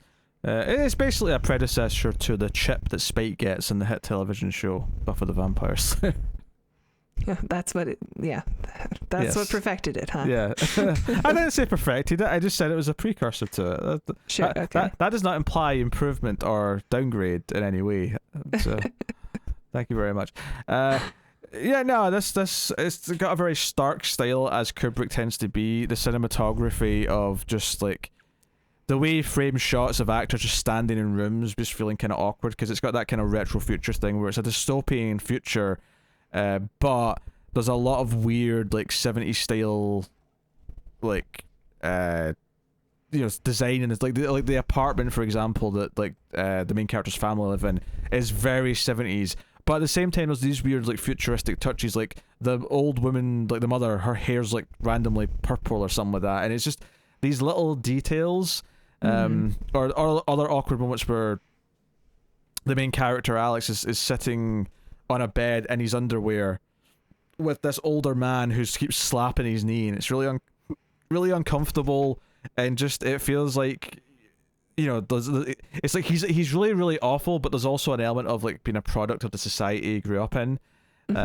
So there's a lot of really, really cerebral ideas. And there's a lot of scenes in it that feel comically cerebral, which is a really weird phrase, but they're kind of over the top. And there's at one point when he's trying to attack a woman, she's sort of fending him off with a a giant penis statue, or maybe he's got the penis statue, but so one of them's holding a penis statue. So there's an element of absurdity in a lot of what the movie's doing, despite the fact that it's tackling very extreme and very harsh subjects. And Kubrick just knows how to balance that in a way that I think most directors or writers, if they try to balance those ideas together, it can just fall apart and feels like a mess, and it feels like you're being insensitive about certain things. But this always feels like it knows exactly what it's doing. Yeah. So. I don't know if there was a more confident director than Stanley Kubrick. At least in terms of the finished product. It's, very few come to mind. Very few. He's a master of his craft, after all. So Clockwork Orange is, is bloody good, I suppose. It's the bollocks or something, to use a... They say that, right? I'm pretty sure they talk about bollocks at some point in the movie. Probably. All right, what's your number 2? Number 2 is Star Wars. Okay. Which you had much higher. Lower? Or lower, yeah. Very important distinction, especially in this context. It doesn't get much higher than where we are right now. Yes. So you had that lower on the list. Yes. And part of me was like twirling my mustache, going, "Oh, how low do I put Star Wars to upset the fanboys?" Because I enjoyed the original Star Wars. It's a fun adventure movie. I'm not a big proponent of the Star Wars greater world or mythology. I really don't care about expanding it in any way. After the original trilogy, it really never needed to exist in any other form, and I would have been quite happy. But the original movie is my favourite of the trilogy, and it's my favourite because it is an adventure where the 3 lead characters who are likeable, but more importantly, that they are likeable interacting with each other. So it's Luke with Han, it's Han with Leia, it's Leia with Luke, and so on, and all whatever combination I missed. And Chewie. Those characters interacting and bickering and try to get themselves out of the situation they're in, that is what makes Star Wars to me. That's what makes it all work. And I don't know if I need to bother giving the premise of Star Wars, but Princess Leia has been kidnapped by the evil man Darth Vader, and the droid R2-D2 that gets sent out for help and unknowingly leads Luke Skywalker and Han Solo into a Death Star where she has been held, and they will ultimately try and save her with hijinks and all sorts. And also stormtroopers are really bad at hitting things with their laser blasters. They're very good at hitting their heads on ceilings, though. Yes, it's hard not to notice that scene once you've noticed it. Yep.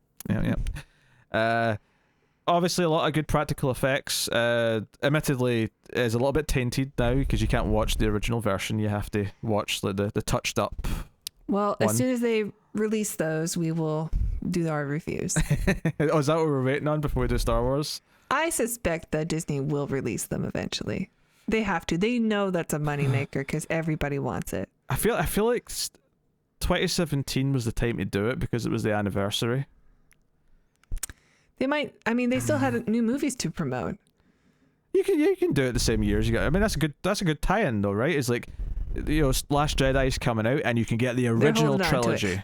I suspect that there's some sort of clause in their agreement with George Lucas that they can't release them, or at least for a certain amount of time. Until he's dead. That'll be it. That'll be the trigger. When George Lucas dies, we'll finally get them. How quickly do they announce it? Literally... In honor of his death, we are releasing... I just love it. In 4K or 8K. We are deeply saddened by the passing of George Lucas, but you can now pre-order the original Star Wars trilogy. Yes. I think this is my favorite of all the Star Wars films, and I sort of agree that you don't the original trilogy is fine enough. I do really like The Last Jedi a lot. I think that is a worthy successor to the film. And I think that I know we talked about Superman theme, but John Williams I think is at his best with Star Wars. I think there's too many memorable moments and themes from that score that doesn't elevate every single frame of that film. Obviously it's great. I think it's third. I think Superman's first, then Jurassic Park, and then Star Wars. But That's, you know. Yeah, Star Wars. I think Star Wars is just next level. Like it's even the bombastic opening for the crawl. Like is so unforgettable, and it just like, whoa, we are on a ride. Like we are ready for this adventure, and it's just too perfect. And I know there's a lot of, you know, help that George Lucas had to make this movie a masterpiece, but he made a masterpiece and he just made one. But that's one okay. way of putting it. One could also say he had a lot of help rescuing it in the edit room because he didn't know what he was doing. All the people involved, I praise thee, because this is a masterpiece. I love the world, and I do enjoy the sequels and the prequels and the added stuff to it, because I do like that world. The prequels? Well, I mean, there's a lot of hate about those, but there's some stuff in there that I like. I haven't explored the TV shows, but I do. I have read some of the like books and stuff, and I love going to Black Spire Outpost and Galaxy's Edge in Disneyland. Anyway, yeah, Star Wars, love it. Number 2. Star Wars, very good, but I would say maybe for me partially overrated, but I think more so for me it's just they've made me sick of Star Wars as a thing. Like the brand of Star Wars is tainted to me because I'm just sick of it existing and people taking it too high of a pedestal. But you know, yeah, but like you say that about Terminator and Alien and stuff like that. Well, I mean, you could, right? You could say that. I mean, I know you've said that you would never trust another Terminator movie that came out. Oh yeah, but there being too many. No, sure, but like no, the part about it being too high of a pedestal by people, that's not true about those at all. Like that is a complaint I hold purely for. Well, actually, a lot of the Rings too. A lot of the Rings can kiss my ass, but Star Wars, like the pedestal that people put Star Wars on, has made me this bitter, jaded asshole about it because I don't care. Well, that sounds like a personal problem. I don't care about your lame Jedi, like council and the Republic and all these stupid ass things. I don't care. Well, fine. I mean, I think it is a really brilliant world, especially universe, I guess in this case.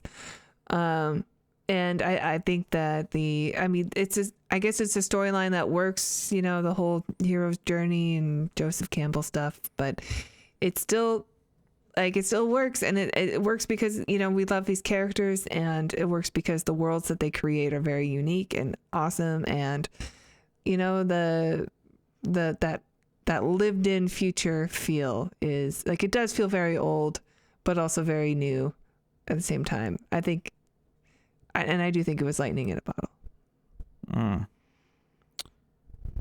It's hard to catch lightning in a bottle a second time. Which is why I use that phrase. Yeah, but the point I'm making is that they've got like a whole shelf of bottles now that they keep trying to fill with lightning, and they're getting like little sparks at best. Yeah. Well, I mean, it's a multi-generational like property. Like people love it when they're children, they love it when they're adults, and there's a lot of money to be made off of Star Wars. Yes. It's still better than Harry Potter. I mean, sure, I don't like Harry Potter, so that's fair. I'm not going to argue. Yeah, but I've not watched even the original trilogy in a long time now. Like well, we'll watch them. I like the last Star Wars movie I watched was probably Rise of Skywalker in theaters, and laughed at it because it was terrible. Yeah, it was great. So that was number 2 for you. Absurdly high, may I add. Number 2 for me is Stalker. This is a film from Andrei Tarkovsky, the same director of Solaris, that I discovered. Well, I mean, I knew about it for a while, but like I watched it for the first time maybe like 4 years ago, and fell in love. It's rare that a movie can quickly rank as highly as this one did, but much like Solaris, it's a very philosophical science fiction film. It is. It was heavily inspirational to Annihilation, which actually hurt Annihilation for me when I watched it, because it was like 6 months after I watched Stalker for the first time, and I was like, okay, this is neat and all, but like you're doing Stalker but not as good. But Stalker is about the zone. It is basically something landed from outer space and it made the zone, and people believe that at the center of this zone there is a room which can grant a wish. And a stalker in this universe is someone who sneaks people into the zone and sort of like gets them to the room. Like that's kind of like what they get paid for, and it's all illegal. The military kind of surround the zone and don't want anyone to go inside it. It's supposed to be off limits, and it's there's a lot of philosophical talk. Back when I talked about this movie the first time I saw it, like there's a lot of discussion about what the three main characters represented and their different ideologies and how they even represented different parts of the brain, and like there's a lot of good analysis about what this movie is and saying, and how the zone itself is actually an allegory for something like a nuclear power plant where something's went wrong, and how like the government wouldn't tell you what's going on. They would just set up a military like perimeter and let anyone in.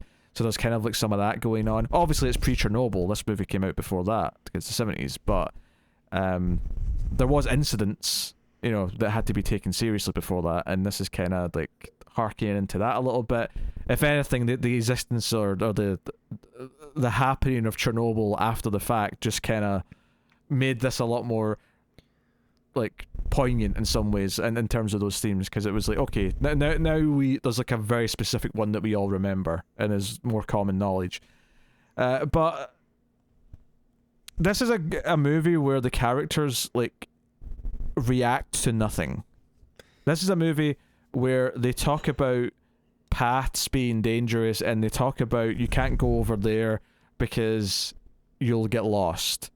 But they're just standing in like a crappy looking like bit of garden or something, and it's all completely theoretical. Like the characters believe it, so you believe it, but it all feels imaginary. That's the beautiful thing about it, is he talks about how dangerous it is and how they can't go over there. They can't go over there. You have to go this way. You have to do it this way. We have to go through this section, and it's dangerous for this reason. And all of it is just completely unseen. It just looks like normal locations.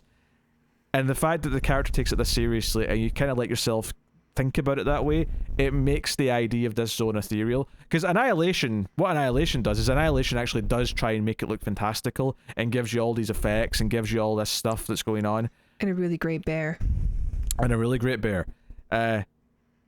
Stalker does none of that. Stalker does nothing to create a visual difference. Outside of the simple trick with the film, before they go into the zone, it's got like the sepia tone, and it's like it just looks, you know, kind of washed out and yellowy and all that, whatever. And then as soon as they go into the zone, it switches to normal color, and so you get this sense of, oh, we've went into a different place. It's like Wizard of Oz. Kinda, it's a little bit like that. Really well done, and I think it was so full of ideas, and when me and Connor talked about it back in the day, the conversation was so in depth with so many things to talk about, and just some fun things that the story kind of sets up, and the ending, and the choices that are made, and what the characters learn about themselves on this journey.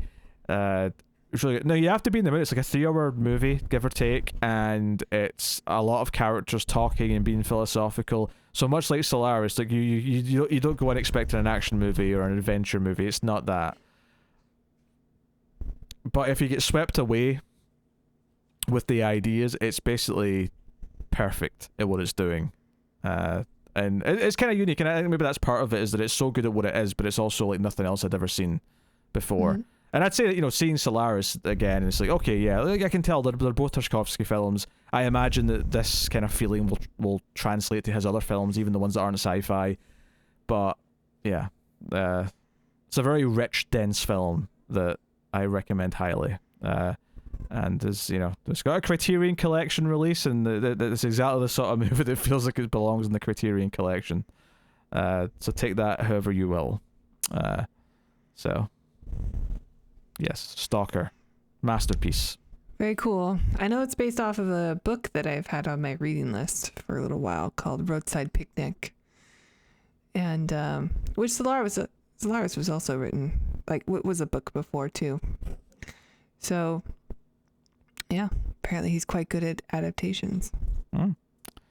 Yeah. Which leads us to your number one, which I've got a funny suspicion that it might be the same as my number one. It may be our fourth matching entry. I mean, there was no doubt for me. Alien is number one. Yeah, I mean, there was no real doubt for me either. I mean, it's Alien. Alien, like, people often say this about Star Wars and talk about Star Wars, like, creating this vision of a science fiction world that... Yeah, I feel like we just had that conversation. We kind of did, yeah, you brought that up. But for me, Alien is truer for Alien than it is for Star Wars, right? And don't get me wrong, Alien only exists because Star Wars made money, and all of a sudden all the studios wanted to make science fiction movies because like they saw... And serious ones too, yeah. not like campy ones. Yeah, and they saw cash at, potential. And you had Ridley Scott who, heard the concept, read the script, and started storyboarding it and, like, tried to come up with this visual spectacle. And it is. Like, Alien is one of the best looking movies ever made. That ship looks phenomenal. Agreed. The alien ship looks phenomenal. I love how much condensation there is. There's dripping everywhere. It's wet. It's greasy. It's industrial. Industrial. Yeah. They're just truckers in space. They're just hauling oil or something like that. Back to Earth, and something very explosive. And what's really cool about it is they get this they just get this call to go check out a distress beacon, and there's a lot of like hints about the overall world and the company that they work for based on like just things that are brought up in the movie, but it's all set on this ship with these characters. It's all set with them, and it's it's kind of a slasher movie with them being picked off one by one. And you've got the iconic alien design, which is so unique because H.R. Giger is like this pervert. And I say that lovingly, but he's this pervert. Well, that's the thing though, like he understands like what the human eye and brain are drawn to. Like even if it's subconscious, we're just like, I like this and I don't know why. Or like it's both beautiful and disgusting at the same time. Like there's something very violating about it, but also like you have to see what's there. Yeah, I mean, the movie is gorgeous, the cinematography as well as the set design and all those elements. The creatures, the creatures are iconic and unique, and that goes for both the main alien, but also the xenomorph, also the facehugger, and like even the eggs, the alien ship, everything about it looks and sounds wonderful. The sound design's exceptional. Like all the technical qualities are like what you expect from the best of Ridley Scott when he's at his best. Because there's a lot of times when he's not at his best, and that's a discussion for another day. I mean, I would say if you want to critique it, you would say that the characters aren't. The characters are secondary to everything else. Like they're fine, and but they're also unique. Like you remember them all. You remember most of them. I mean, they work in the context of the movie. This is one of the things that I think Aliens improves on. Like Aliens has better characters, and even Ripley herself is better in Aliens than she is in Alien. She has more of a character. She's fleshed out. The fact that Ripley in Alien was written as a man and it just switched to Sigourney Weaver at some point they made the call to make the switch. Like, they didn't really change anything in the script. I mean, it doesn't seem like it anyway. Maybe that one moment where Ash has been a little phallic with her, with the magazine. Yeah. That's like maybe the one moment I can think of where it matters that she's a woman. Yeah. Well, I think it also matters in just the themes of the film of being, violated in this way where all of a sudden there's something growing inside of you now. Oh, I mean, maybe that's why the choice was made. Maybe that was the reason. Yeah. I think there's a lot of implications of like childbirth and the terror of the possibility of, carrying something inside you that is bad and that you don't want, or that might be, your demise one day. And also like I think this is actually a very feminist film, and I'm not just saying that because Sigourney Weaver is an awesome character who is her like respected, and she's not written in a typical way that women are, especially in sci-fi films. And there is a gratuitous scene with her in her very small panties, but for the most part, you could see how this could have been played by any gender. So but I think this is very much like man's fear of childbirth. Do you know what's so funny about it though is I don't disagree, but I don't think that's not in the original script. The original script has a bunch of stupid space dialogue. It's really cheesy. Like there's a lot of things, right? I think what's so fascinating about this conversation about talking about what Alien is as its end product is that so much of it comes just from the individual elements that were created that came together. Like this idea of talking about life cycles and fears of childbirth. Yeah, you had the chest burster in the script, but all that design that Giger did, like he adds to that. Like all the vaginas they're walking through on the ship, and like the idea of like the face hugger and like all of the elements kind of build up. Like I think because I kind of agree ultimately that there is this like this feminine vibe to the film because it is so much about reproduction and kind of forced reproduction, like truly alien reproduction, which is kind of why the title's perfect beyond just the fact that it's about an alien monster. Is that I think a lot of this is something that came through the collaboration and the making of all the various elements by the end. It just works so well. Yeah, the point I'm making is that I do not think that original script had the goal or even the result of like, oh, this is the theme of this film is reproduction, and like I think they wrote a monster movie that was cheesy and had one cool idea, which was the chest buster, and then all the talented people who made Alien turned it into this film that's so reserved and uses these elements that we can then look at it and say, oh, like it does have this theme now that runs through it, and its design, and it's, I mean, everything is based off of like sexual organs, and there's the element of the first person that is impregnated is a man, done through this very unconventional way, this very alien way. Like, I mean, men being impregnated is not a thing that happens, but like, through this sci-fi way, it does happen. And yeah, because, the thing bursting out of you and then, growing up to become an asshole that everyone hates is also a fear, I suppose. That your child will grow up to be awful. So much of what you're talking about is not like, I mean, the chest burster's in the script. That's the one thing that was there. That's the reason why people thought it should be made, was the chest burster. But everything else you talked about, you talked about like all the designs and stuff. That's not stuff that was there originally. That was stuff that was designed and like built around the idea that Alien's kind of this ultimate movie is an example of like the central idea, the script was just kind of simple and basic, and it was actually the treating it seriously from every like avenue involved, which was the design of the monsters, the creatures, the ships, all that stuff. Like so much of that is what adds to the themes. I don't think there's anything in the characters themselves that adds to the themes we're talking about here. They're all there through the actions or the plot or through the design. It's not like Ripley has some sort of moment where she says something or goes on that has a monologue that ties into any of these themes.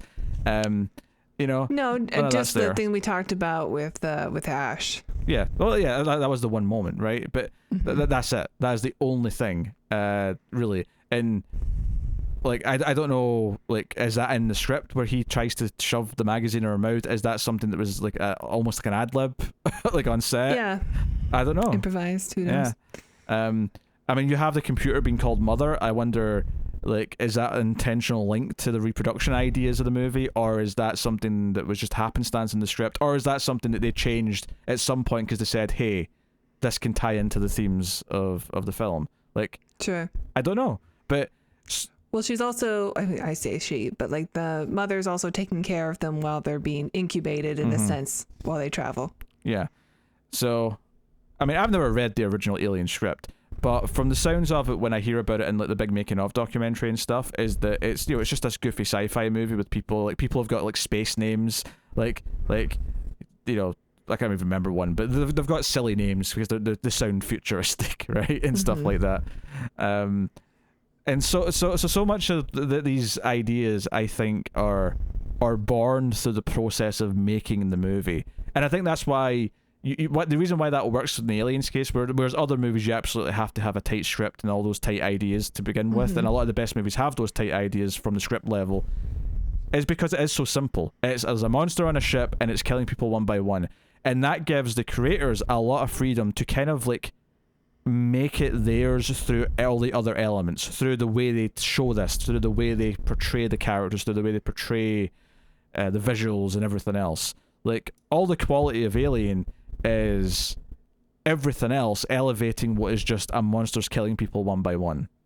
And that's why it's kind of beautiful, because it is so simple in its essence, but it's given this treatment, this quality treatment by basically everyone involved. There's not really a weak link as far as, like, you know, any technical qualities, any performances, anything like that. I agree. I wonder if I make the childbirth association so quickly because I grew up with this movie, and I also remember my mother being pregnant with my sister and comparing it to having something inside her like an alien, and like, how is it going to come out? Because I didn't know how things worked. So I think maybe from an early age, I've sort of always made that connection. Yeah. So, you know, and obviously, like, you know, we've reviewed Alien. We talked about it at length. Same with Aliens. In fact, next Alien Day, it'll be time for Alien 3. So, look forward to that. But, Alien's a seminal science fiction film and is, for my taste, the most influential science fiction film. And what I mean by that is, like, for all the type of sci-fi that I like, for the type of sci-fi design that I like, for a lot of the filmmakers who make science fiction films that I love, most of them tend to be inspired by Alien. They tend to be inspired by Alien or Aliens and so on and so on. Maybe, I mean, I'm sure they're all inspired by Star Wars too, but, like, certainly the avenue that I tend to prefer tends to, like, trace back to Alien more than Star Wars, because Star Wars is more fantasy. You know, like Star Wars, there's a lot of tropes in that you can link into. I think Star Wars is harder to get right because it's got that fantastical side of things, which can be kind of hokey if you don't do it right. Yeah. So, and I'm not a fantasy guy. I'm just not. So that just inherently, there's things about Star Wars that I just don't like as much. We're already done talking about Star Wars. I know. I'm just, you know, but I'm saying the Alien's like the perfect, like, everything to me about Alien. The industrial feel to it, the evil corporation behind it, and them being up to no good, and that's all just hinted at in the first film. But you can kind of world build it by just these small suggestions and moments, and, like, the one thing that Ash has been told to do. Obviously, Aliens expands on it and gives you more, and, like, you know, and it's why Aliens is, like, the best sequel of all time, because it expands on Alien in just such a smart way, but as well as everything else it does right. So. Yes. Look, you need to stretch because you went so long on Alien. Well, it's because Alien's fantastic, and it deserves its time in the spotlight. I think we spent an hour on the last 4. I'll find it in editing. I don't recall. I might be being hyperbolic there, but maybe a touch. I think maybe a touch hyperbolic. I'm not. Like, I don't think I've done it in the past, but I think I might want to pose for the thumbnail on this one. So I'm going to ask Tara to do so. So I have no idea what you do for this, but generic, smiley, happy pose. I don't know. 3, 2, 1, pause.